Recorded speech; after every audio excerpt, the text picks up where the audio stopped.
What's going on, guys? This is Chandler Smith, and today we are on our way over to do an inspection of a fourplex. Now, this is a unique situation because the fourplex is already under contract. We actually put in an above asking price offer before we had even seen the property. And so with this, we want to go and first of all, make sure that we think we can get rents to where they need to be so that it's worthwhile to purchase. We also want to find all of the nitpicky things we can to hopefully get the seller to drop the price down, because we came in really strong to get it under contract. So I'm going to show you all the tips and tricks of things I'm looking for, make sure it's a good property, make sure rents are good, and see if we can't get them to lower the purchase price after we go and look through and pick through those things. Hey guys, so I wanted to throw this into the intro as well. Originally, this video was just for a full inspection of the property, which it will be, but if you stick around till the end, we were able to work out an incredible deal and get them to drop the price down on the property because of what we did in this inspection. So stick around, and at the end, I'll talk to you about how we were able to get them down to a price that ended up working out. All right, guys, we're here at the property, and first thing first, we're actually going to do an exterior inspection. Keep in mind, I've already got the inspection report from an actual inspector, but I just want to take a peek, see if there's anything else maybe we can use to get them down on the price and just kind of check out the property. So first off, I'm looking at the windows to see if there's any moisture in between the panes in any of them. It's a cold day, so if there is, I should be able to see them today. I'm not seeing them in any of the windows out here. I am noticing that a couple of the windows are missing screens. That's something we're gonna wanna throw in and just see if they can get the screens or throw in the money for that, even though it's not a huge deal. I'm also looking at the siding and the outside appearance, if there's anything I can do to maybe add value or make it look more pleasurable to people so they wanna come in.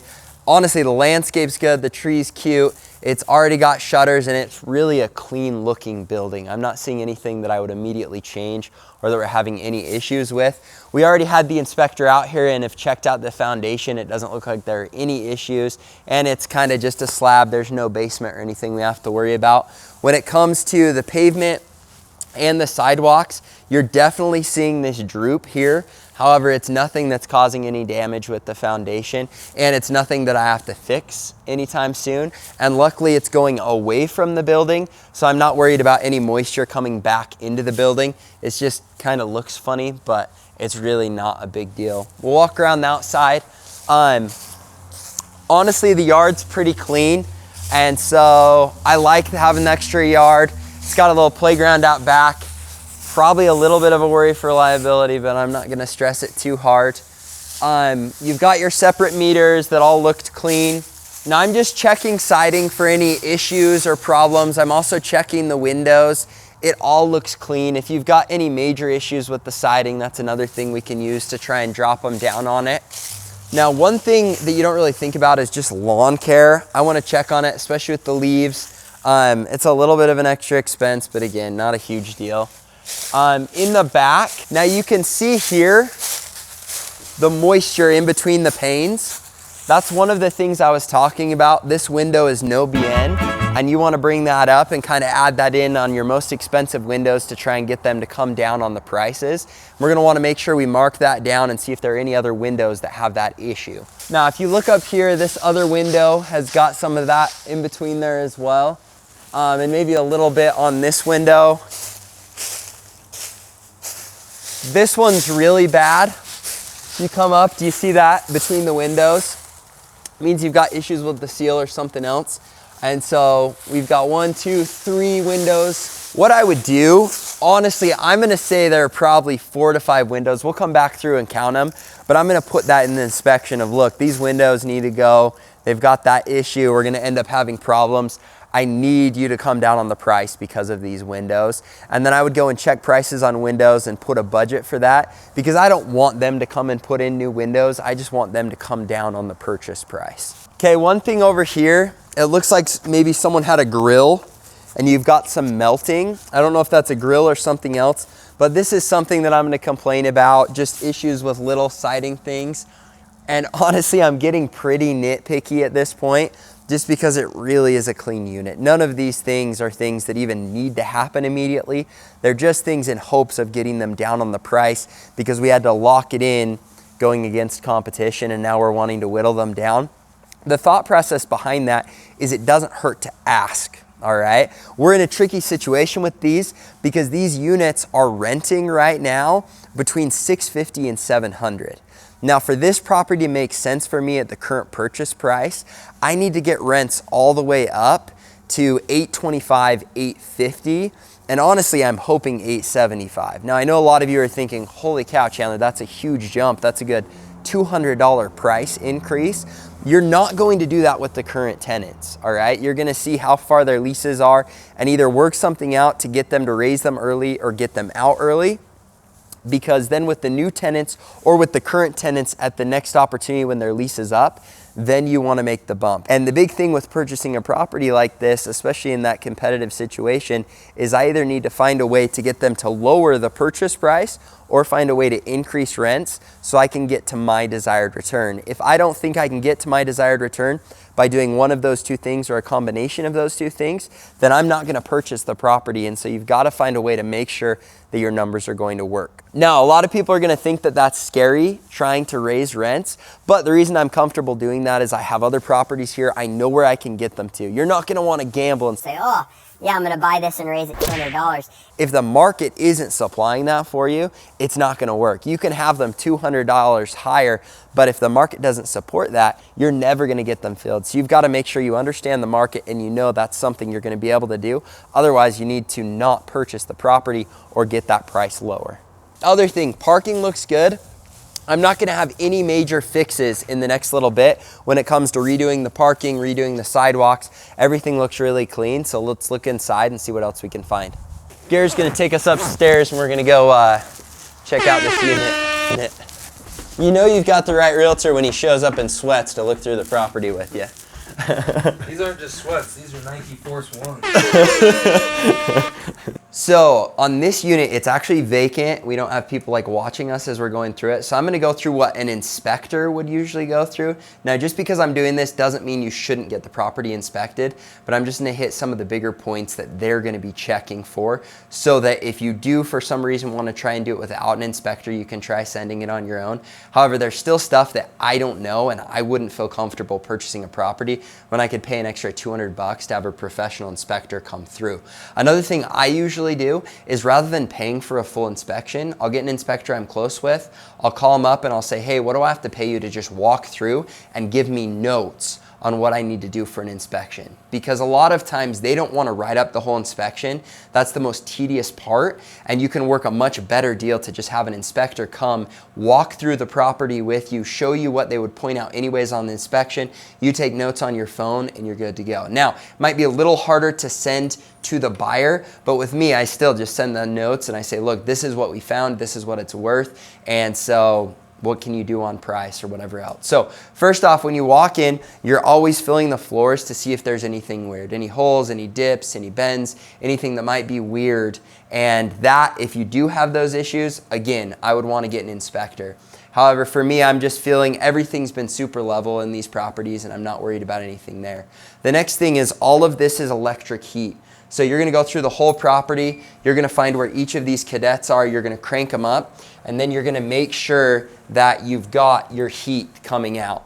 If there's a tenant, I'm gonna ask them questions. And when you go with an inspector, it sounds funny, but inspectors love having someone here so they can drill them and say, what issues have you run into? Have you ever had flooding? Have you ever had anything weird with the electrical? Because you can learn a lot by asking the tenants. Now, we've done that with the other tenants. However, this is a vacant space and it's the one we're kind of going through stuff with you.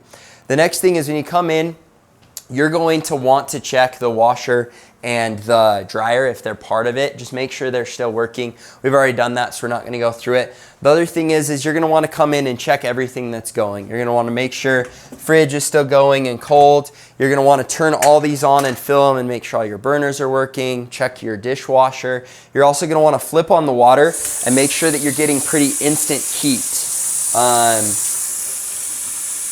This is not instant heat. We're gonna wait for a minute and see if it warms up. We're gonna wanna make sure we double check this water heater and make sure that we don't have issues with it.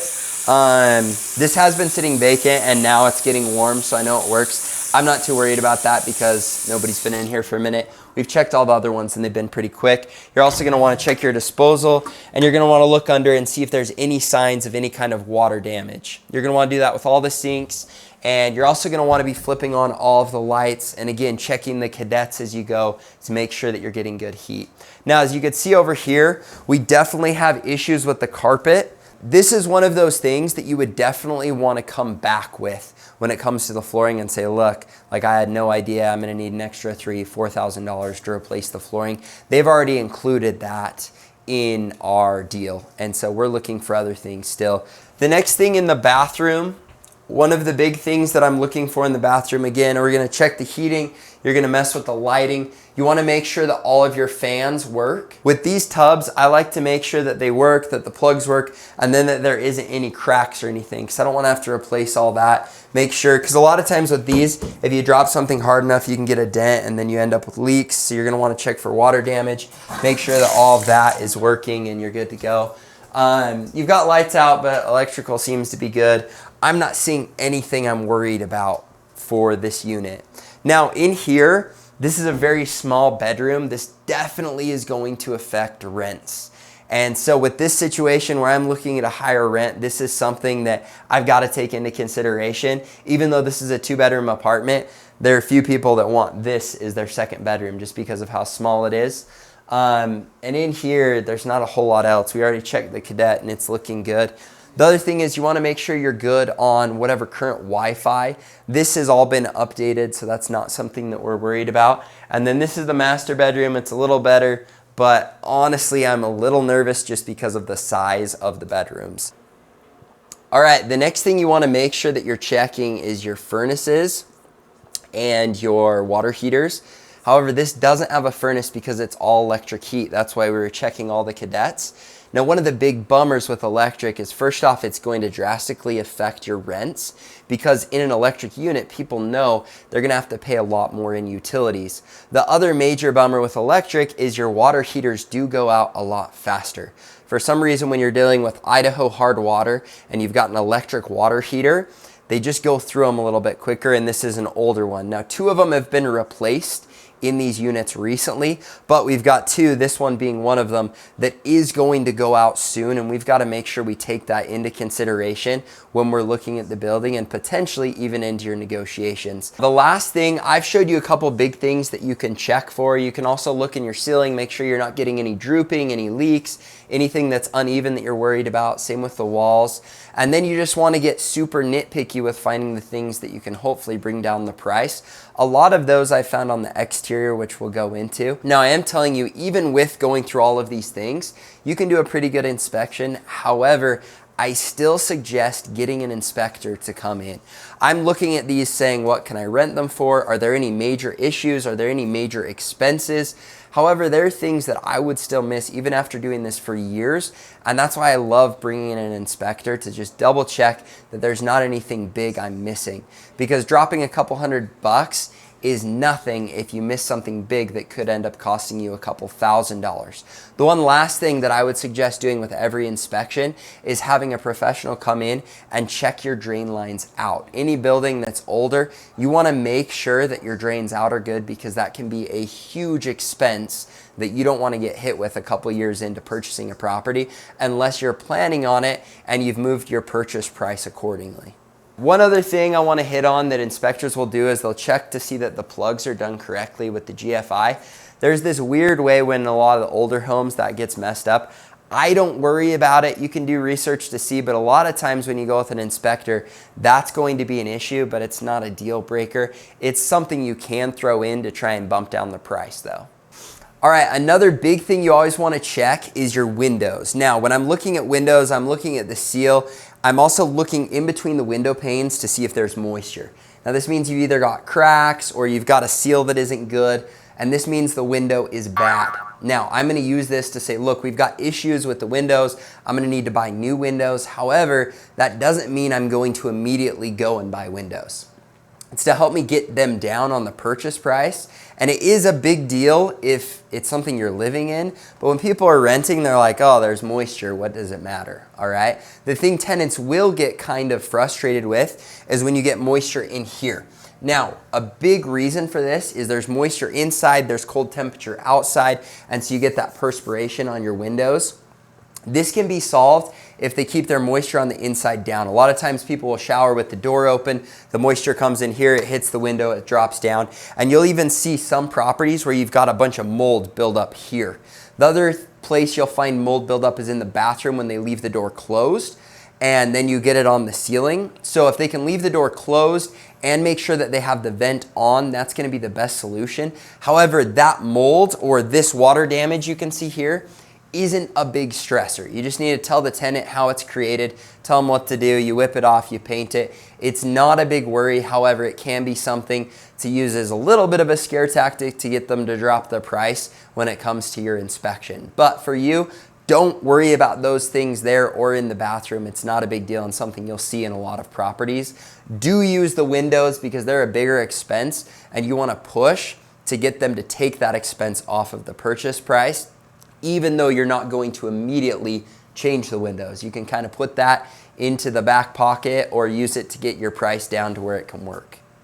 All right, guys, I hope you enjoyed the inspection and it gave you a bunch of things to look for when you're doing your own inspections. However, you could probably see after I finished the inspection, after I knocked doors, I was in a place where I was pretty nervous about where we had our purchase price at for where I thought I could get rents to in this property. Now, I knew I could bump them a ton, but they're only at $660 right now. We went and knocked doors. We saw some of the other areas were $700, $750. I originally was wanting to pull $850 on these, and I just don't think that I'm gonna get there. However, I do think $800, $825 all day I'm gonna be able to swing. And I know that seems crazy, but I'm really comfortable with this market. However, with the property at those rents, with a purchase price of $370, I just couldn't justify it. And so I got to the point after the inspection where I was ready to walk away from this deal. Now, we'd used our full 10-day inspection period. My realtor had sold them super hard on me as a buyer, and that's why we got our offer taken over a couple offers that were higher than mine and lower than mine,